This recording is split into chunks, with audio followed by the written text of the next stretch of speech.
શ્રીમદ ભગવદ્ ગીતા અધ્યાય 12 ભક્તિ યોગ શ્લોક 5-6નું પઠન કરીએ, પછી તેનો અર્થ સમજીએ.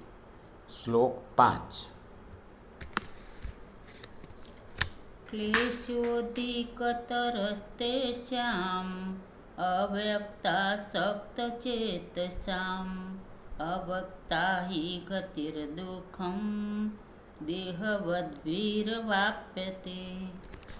અર્થાત પણ સચ્ચિદાનંદ ધન નિરાકાર બ્રહ્મમાં મન પરોનાર એ માણસોના સાધનમાં પરિશ્રમ વધુ છે, કારણ કે દેહાભિમાનીઓ વડે અવ્યક્ત વિષયક ગતિ પણ દુઃખ વેઠીને પ્રાપ્ત કરવામાં આવે છે. અર્થાત દેહાભિમાન રહેવાને લીધે નિર્ગુણ બ્રહ્મની પ્રાપ્તિ દુષ્કર છે.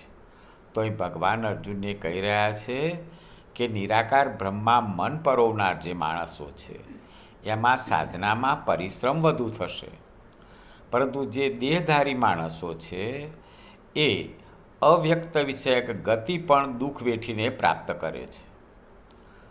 અર્થાત દેહાભિમાન રહેવાના લીધે નિર્ગુણ બ્રહ્મની પ્રાપ્તિ દુષ્કર છે. શ્લોક 6.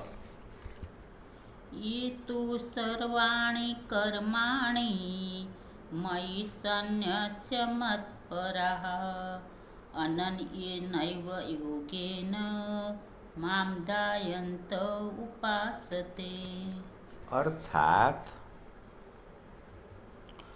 પરંતુ મારે પરાયણ રહેનારા જે ભક્તજનો સર્વ કર્મોને મારામાં અર્પણ કરીને મુજ સગુણ સ્વરૂપ પરમેશ્વરને જ અનન્ય ભક્તિ યોગથી નિરંતર ચિંતન કરતા ભજે છે. ભગવાન આગળ કહી રહ્યા છે કે મને પરાયણ રહેનારા જે ભક્તજનો છે સર્વ કર્મો મારામાં અર્પણ કરીને મુજ સગુણ સ્વરૂપને ભક્તિ યોગથી નિરંતર ચિંતન કરતા ભજ્યા કરે છે. જય શ્રી કૃષ્ણ.